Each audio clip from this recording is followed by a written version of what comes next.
එලෝ කියන හැමෝටම මම මේ ජූනි මාසේ ෆිල්ම්ස් 7ක් බැලුවා කොලම්බස් සිටි සෙන්ටර් එකේදී. මේකෙන් ඇත්තටම මිෂන් ඉම්පොසිබල් එකයි මේ ෆයිනල් ඩෙස්ටිනේෂන් එකේ විතරයි ෆුල් රිවිව් එකක් කරලා දාන්න ටයිම් එක සෙට් වුණා. ඉතින් ඒක හින්දා මං හිතුවා මේ දැන් වෙලාවකුත් නැති හින්දා මේ ගැන කතා කරන්න කියලා වෙනම රිවිව්ස් තව පහක් හදලා දාන්න. මේ මාසේ මම බලව ෆිල්ම් 7 ගැනම එකපාර කතා කරනවා කියලා හිතුවා. මේ මාසේ මම 30 වෙනිදා බැලුවා කරාටේ කිඩ් ලෙජන්ඩ්ස් එක. ඒක සුපර් මාරම ලස්ටර් ස්ටෝරි ලයින් එකක් තියෙන්නේ. කරාටේ කිඩ් එක කැරක්ටර් එක ප්ලේ කරන එක්කෙනා යා නිව්යෝර්ක් වලට එනවානේ. නිව්යෝර්ක් වලට ආවට පස්සේ යාගේ අර ටීන් ලව් ස්ටෝරි එකක් යනවා. ඒකත් නියමයි. ඊට පස්සේ අර ජැකි චෑන්ගේ ඒ යන කෙමිස්ට්‍රි එක ඒ දෙන එලිමන්ට්ස් ඊට පස්සේ යාගේ අම්මා ප්ලේ කරන කැරක්ටර් එක ඒගොල්ලන්ගේ බෑක් ස්ටෝරි එක විශේෂම ඕපනින් සීක්වන්ස් එක ඒක සෙටප් කරන විදිය ඒ ටිකේම නියමටම තිබුණ මූවි එකක්. ඒකේ මට මතකයි අර අන්තිම හරිය වෙනකොට අන්තිම ෆයිට් එකෙන් ඉවර වෙනකොට එනවාට මේ 2000 පස් සෙට් එකක් හිටිය අප්පුටි ගහලා එනර්ජි එකක් දුන්නා මේකට. නියමම එන්ජොයමන්ට් එකක් ගත්තා මේක ටික දවසකින් අමතක කරලා යන නැති කතාවක් තමයි වෙරි සිම්පල් ස්ටෝරි ලයින් එක. බට් එකෙන් පට්ටම එක්ස්පීරියන්ස් එකක් දී ෆිල්ම් එකක් හැටියට හඳුන්වන්න පුළුවන් මේ කරාටේ කිඩ් ලෙජන්ඩ්ස් එක. ඊට පස්සේ දෙවෙනි ෆිල්ම් එක හැටියට මට කියන්න පුළුවන් වෙනවා මේක මම බලලා තියෙන 5/25 මේ අපේ ජයන්ත ඡන්දසිරිගේ සිංහල ෆිල්ම් එක දේවී කුසුමාසන සුපර්බ් හයිලි රෙකමන්ඩ් කරනවා බලන්න තියටර් එකට ගිහිල්ලා මේ සුපිරිම එක්ස්පීරියන්ස් එකක් තියෙනවා. පොඩි සීන් එකක් තියෙනවා අර ගෝවටද වගේ කොහෙද මේ අපිට වහල් කරනවා.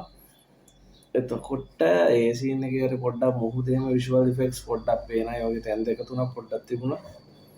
අවුල් වගේ සීන් ටිකක් පොඩි කාටුන් වගේ සීන් ටිකක් තියෙන තැන් දෙක තුනක් තිබුණා. ඒත් බජට් එකේ හැටියට අනිත් ඒ වන සුපිරියටම තියෙනවා. නියම ස්ටෝරි ලයින් එක බේසිකලි ඔය හිස්ටොරිකලි කතාව දන්න කෙනෙක්ට හොඳටම එක්ස්පීරියන්ස් ගන්න පුළුවන්. මේකේ වුණාට මට තියෙන ප්‍රශ්නේ නෑ මේකේ පෙන්වන්නේ දේවී කුසුමාසන් ලයික් very good person වගේ කියලා පෙන්වුවාට ඇත්තටම මෙයා මොන වගේ කැරක්ටර් එකක්ද ප්ලේ කරන්නේ. මෙයා මෙතන පෙන්වනවා මේ ප්‍රේමයේ සියල්ලට වඩා උතුම් එහෙම දෙයක් තමයි මෙයා ඩිරෙක්ටර් පෙන්වන්න හදන්නේ. බට් මම හිතන්නේ නෑ එහෙම දෙයක්. මොකද මේ විමල ධර්මසූරිය මරණයට පස්සේ සෙන්රත් රජුරුවත් මෙයා විවාහ කරගන්න. ඊට පස්සේ මේකේ කතාවනේ තියෙන්නේ මෙයා මේ කැමැත්තෙන් නෙමෙයි හිටියේ අරම වගේ. එතකොට මෙයා ඇත්තටම අර ගේම් ඔෆ් ත්‍රෝන්ස් එකේ ඉන්න කැරක්ටර්ස් වගේ සර්සි වගේ නිකන් තමන්ගේ පවර් එක ගැන හිතපු එහෙම කෙනෙක් වෙන්නත් පුළුවන්. ඒතකොට ඒක ගැන ඇත්තටම හිතන්න ඕනේ. මොකද මේකේ අපි ඇවිල්ලා ඉතිහාසය කියලා දන්නේ ඇවිල්ලා මේන් ෆැක්ට්ස් එක ගන්න මේ මෙදා මෙහෙම වුණා මේ සටන් වුණා මෙහෙම වුණා. ඉතුරු එක එක්කෙනා උපකල්පනය කරලා මේ කියන දේවල් මැද කොටස් ටික තියෙනවා. ඉතින් එතකොට මේකේ ෆන්ඩමෙන්ටලි ඇත්තද කියන එක පිළිබඳව ගැටලුවක් වෙනවා. ඒ වගේ මේකේ අර මෙයාගේ ඩවුන්ෆෝල් එක පෙන්වන්නේ මෙයාගේ හොඳ කාලේ තමයි පෙන්වන්නේ මේ විමල් ධර්මසූරියත් එක්ක ෆෙයාක තිබුණ කාලේ. පස්සේ සේනරත්නය වුවයි මෙහා ඊට පස්සේ ටික කාලෙකින් මියා යන්නේ වුවයි යාගේ ඒවට බලපාපු ඒ කොටස් ටික පෙන්වන්නේ නැහැ. මේකේ සුපිරිම මෙන්ෂන් කරන්න ඕන දෙක තමයි මෙම්බරවල් මෙන්ෂන් එකක් හැටියට චිලි ප්ලේ කරන කැරක්ටර් එක සුපර්බ් එකටම චිලි ඇක්ට් කරනවා. මම කලිනුත් මම හිතන්නේ මොනවා හරි ෆිල්ම්ස් වල මේකල් තියෙනවා. මම එහෙම විෂුවල්ස් වල දැකලා තියෙනවා. ආයෙත් ඔහොම දැකලා නැහැ. මේකේ හොඳ මෙයාට මම හිතුවේ මෙච්චර දිග කැරක්ටර් එකක් දෙයි කියලා. මෙච්චර ප්ලේ ටයිම් එකක් තියෙනවා. හොඳ ප්ලේ ටයිම් එකක් තියෙනවා. එයා ඒක හොඳටම ප්‍රොජෙක්ට් අරගෙන හොඳ පර්ෆෝමන්ස් එකක් දුන්නයි කියලා කියන්න පුළුවන්. නියමම මේ පර්ෆෝමන්ස් එක දීලා තියෙනවා. එයා ඒ තෝරගෙන තියෙන කැරක්ටර් එකත් මට කියන්නේ. ඒ කැපැසිටි එකට හරියන කැරක්ටර් එකක් දීලා තියෙනවා ඒ පිරුමට. නියමම එක්ස්පීරියන්ස් එකක් ගත්ත අනිවාර්යෙන් තියටර් එකේ ගිහලා බලන්න මේ රිග්‍රෙට් කරන්න ඕනේ නැහැ. මේ සුපිරි සිංගල් ෆිල්ම් එකකට සුපර් එක්ස්පීරියන්ස් එකක් හැටියට කියන්න පුළුවන්. ඊට පස්සේ ඉතින් බලපු එක තමයි මම මේකේ වෙනම රිවිව් එකක් කරලා තියෙනවා ෆයිනල් ඩෙස්ටිනේෂන් එක. ෆයිනල් ඩෙස්ටිනේෂන් කියන්නේ වෙලා ඔරිජිනලි එක්ස් ෆයිල්ස් එකට ලියපු එපිසෝඩ් එකක් හැටියට තිබ්බ එක. පස්සේ ඒක ෆිල්ම් එකකට ඇවිල්ලා එහෙම තමයි ඔය සීරීස් එක ආවේ. 2009 පස්සේ 2025 මේක ආවේ. ඒ කාලේ තියෙන ක්ලාසිකල් මූවි එකක්. ඒක ලොකුවට බොක්ස් ඔෆිස් තිබුණ එක නෙමෙයි කලින් ඒව හැම මේක තමයි මම හිතන්නේ ෆ්‍රැන්චයිස් එකේ මම හිතන්නේ හයස්ට් බොක්ස් ඔෆිස් එක තියෙන. එතකොට මේකේ විශේෂත්වය තමයි මේකේ අර ෆැමිලි එලිමන්ට් එක කියනවා. දැන් මීට කලින් ගොඩක් ඒවා තිබුණේ යාළුවෝ සෙට් එකක් එහෙම සීන් එක මේ ෆැමිලි එලිමන්ට් එක කියනවා very powerful story line එකක් තියෙනවා. පට්ට ගූසම් විදිහට පෙන්නනවා විෂුවල් ඉෆෙක්ට්ස් උත් මරු නියමම එක්ස්පීරියන්ස් එකක් ගත්තා තියටර් එකේ හිටපුවත් හොඳටම එන්ජොයි කරා. මම හිතන හවුස්ෆුල් වගේ තියටර් එක තිබුණේ. මේක බලනකොටත් මට මතක හිටිනවා මම මේකත් බැලුවේ 25 වගේ තමයි මතක හිටියට බැලුවේ. එකටම බැලුවේ මේ අරක බලනවත් එක්ක. ඊට පස්සේ මම බැලුවා ලාස්ට් රෝඩියෝ කියන මූවි එක. මේක ඇවිල්ලා සුපිරි ෆිල්ම් එකක්. මේක යන්නේ ඇවිල්ලා අර කවුබෝයිනේ වැරදුනා බුල් රයිඩින් ස්පෝර්ට් එක කරපු කෙනෙක් රිටයර්ඩ් එක්කෙනෙක්. එයාගේ ළමයා එයාගේ මුණුපුරාට මොලේ බ්‍රේන් ට්‍රෝමා එකක් ඇවිල්ලා එයාට සිද්ධ වෙනවා එයා ඒක ලොකු විදිහටමක් යනවා මේ ඔපරේෂන් එකට. ඉතින් ඒකට සල්ලි වා ගන්න මෙයා ආපහු ඒ ස්පෝර්ට් එකට එන එකයි යෙදෙන පැෂනේට් ස්ට්‍රගල් එක තමයි පෙන්නන්නේ. මේවා ඇවිල්ලා අර ෆීල් ගුඩ් මූවිස්. ඒ කියන්නේ අර සමහර තියෙන්නේ ෆේත් බේස් මූවිස් තියෙන. මොනවා හරි කැතලික් මොනවා හරි ඒ දේවල් බේස් කරගෙන. මේකත් ෆීල් ගුඩ් මූවි එකක් මාරම මේ අර හියුමනිස්ටික් එලිමන්ට් එකක් දෙනවා. ආවට පස්සේ අර what makes us human කියන ෆීලිං එක දෙන චිත්‍රපටයක් හැටියට The Last Rodeo ෆිල්ම් එක හඳුන්වන්න පුළුවන්.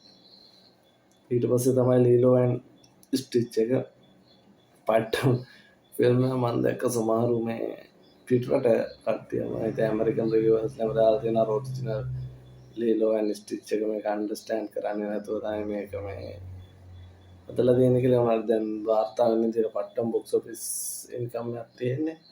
මොකද මේක ඉතින් එහෙම මම ඇත්තට ලීලෝ ඇන්ඩ් ස්ටිච් එක අර එක එපිසෝඩ් එකක් ඩිස්නි හරි මොකක් හරි channel එකක තිබුණ කාටූන් එකේ බැලුවා මොකද්ද මේ තියෙන්නේ කියලා බලන්න ඉස්සෙල්ලා දවසේ එයාර්නාම එහෙම ලොකු ෆැමිලි එකක් තිබුණේ නැහැ. ඊට කලින් ඉතින් මේ පට්ටම එක්ස්පීරියන්ස් එකක් දෙනවා නියම කතාවක් දෙනවා. අන්තිමට අර හොඳ අර ගුඩ් මෙසේජ් එකක් දීලා එහෙනම ෆන් එකක් ගන්න පුළුවන් මූවි එක. අර මං කිව්වා වගේ අර නෑ සෙට් එකක් එක්කම ගිහිල්ලා එහෙම බලන්න ඕන නම් එහෙම අනිවාර්යෙන් බලන්න ඕන ෆිල්ම් දෙකක් තමයි මේ කරාටේ කිඩ් එකයි මේ ලීලෝ ඇන්ඩ් ස්ටිච් කියන එකයි. කියන පට්ට අර පොප්කෝන් ෆන් එකක් අරගෙන එන්න පුළුවන් මූවි එක තමයි ලීලෝ ඇන්ඩ් ස්ටිච්. ඊළඟට මම බැලුවා එලි ඇක්සස් එකෙන් බෑග් එකකුත් හම්බුණා. ඒක කොහෙද කියලා දැන් පිටිපස්සේ ඇත්තේ අර මේ මිෂන් ඉම්පොසිබල් 8 එක අපේ ටොම් ක්‍රූස්ගේ එක. ඒකේ මම වෙනම රිවිව් එකකුත් දාලා තියෙනවා. සුපර්බ්. ඉතින් අර ෆස්ට් හාෆ් එක තමයි අවුල. ෆස්ට් හාෆ් එකම like 45 minutes වගේම පොඩ්ඩක් අර රීෂූට් වගේ කරලා තියෙනවා. කලර්ස් වල පොඩි ඒවා අවුලක් තියෙනවා. ක්වොලිටි එකේ අවුලක් තියෙනවා. මේකේ සෙකන්ඩ් හාෆ් එකේ පේස් එක අරගන්නවා. ඊට පස්සේ අර තියෙන අන්ඩර් වෝටර් සීක්වෙන්ස් එකයි තව අර මෙයා ටොම් ක්‍රූස් පොඩි අන්ඩර්වෙයර් එකක් කන ෆයිට් කරන සීක්වෙන්ස් එකයි මේ අර එයාක්‍රාෆ්ට් එකේ ඩොග් ෆයිට් සීන් ටිකයි ඒ ටිකම වර්ත්. ඒ ටික බැලුවාම IMAX බලපු එක වර්ත් කියලා හිතෙනවා.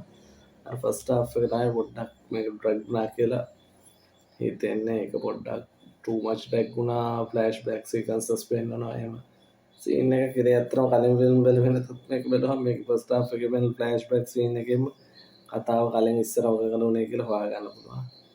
හොඳ එක්ස්පීරියන්ස් එකක් ගත්තා. තාම බැලුවේ නැත්නම් අනිවාර්යෙන්ම ගිහිල්ලා බලන්න මිෂන් ඉම්පොසිබල් 8 එක. ඊට පස්සේ මුලම බලපු එක තමයි මේ තන්ඩර්බෝල්ට්ස් එක.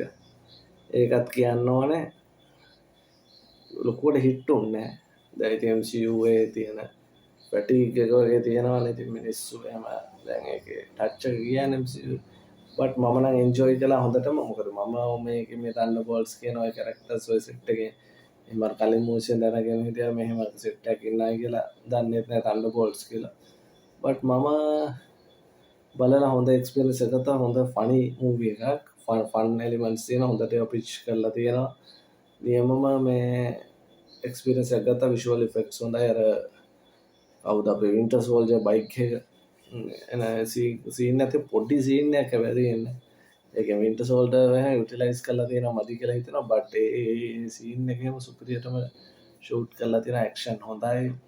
ස්ටෝරි ලයින් එකත් හොඳයි. ඉතින් හොඳ මේක දෙනවා. ඉතින් අර මම දැක්කන ඇවෙන්ජර්ස් කියලා එහෙම එකක් මේවා කරන්න පිච් කරන්න යනවා කියලා තියෙනවා. දැන් ඉතින් මේකත් ඉතින් දැන් ඒක පිච් කරන්න මේක මුලින්ම 1 බිලියන් එකක් යන්න බෑ. එහෙම යන්නේ නැතිකොට ඉතින් ඒ සාර්ථකත්වය පිළිබඳවත් ලොකුවට ගැටලු තියෙනවා. ඉතින් ඔහොම තමයි ඔන්න ඔය ෆිල්ම් 7 තමයි බැලුවේ. දැන් මේවා ගොඩක් කිව්ව සමහර විට මම දැක්ක තාම KCC එකේ කොළඹ සිටි සෙන්ටර් එක නම් තාම තියෙන ගොඩක් කිව්වා මේ තියෙනවා. මම හිතන් බැලුවේ නැත්තම් එහෙම ඉතින් බලන්න. දැනට ඉතින් එස්ටිමේට් එකේ හැටියට මේ මාසේ ජූනි මාසේ ෆිල්ම් 11ක් වගේ දෙනවා. සිංහල ෆිල්ම් එකක් වගේ තමයි බලන්න හිතන් ඉන්නේ. ඒකත් එක්ක තමයි 11 මේ අර ක්ලැරන්ස්ගේ ෆිල්ම් එකක් තියෙනවා. ඒකත් එක්ක තමයි 11ක් සෙට් වෙන්නේ. ඒතකොට ඒක ලොකු ප්‍රමාණයක් 11ක්ම බලන්න. තම 11ම බලන්න තමයි හිතාගෙන ඉන්නේ. බලමු ඉතින් පුළුවන් වෙලාවට රිවිව්ස් ගන්නවා. මේක මේ කරන්න බැරි වුණා හින්දා මෙච්චර ගොඩක් ෆිල්ම් බලපු හින්දා අපරාධ කියලා හිතුන හින්දා ෆිල්ම් 7 ගැනම නිකන් ෂෝට් එක වීඩියෝ එකකින් රිවිව් එකක් කළා. මාව සබ්ස්ක්‍රයිබ් කරන්න.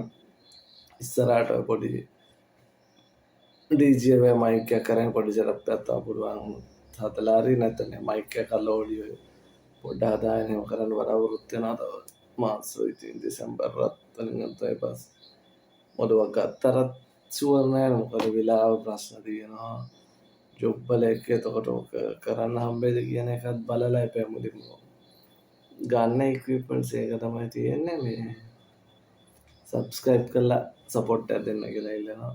see you guys soon. අනිවාර්යෙන් මූවිස් ටික ගිහිල්ලා තියටර් එකේ බලන්න. තියටර් එක තරම් හොඳ නෑ මූවිස් බලන්න. see you guys soon.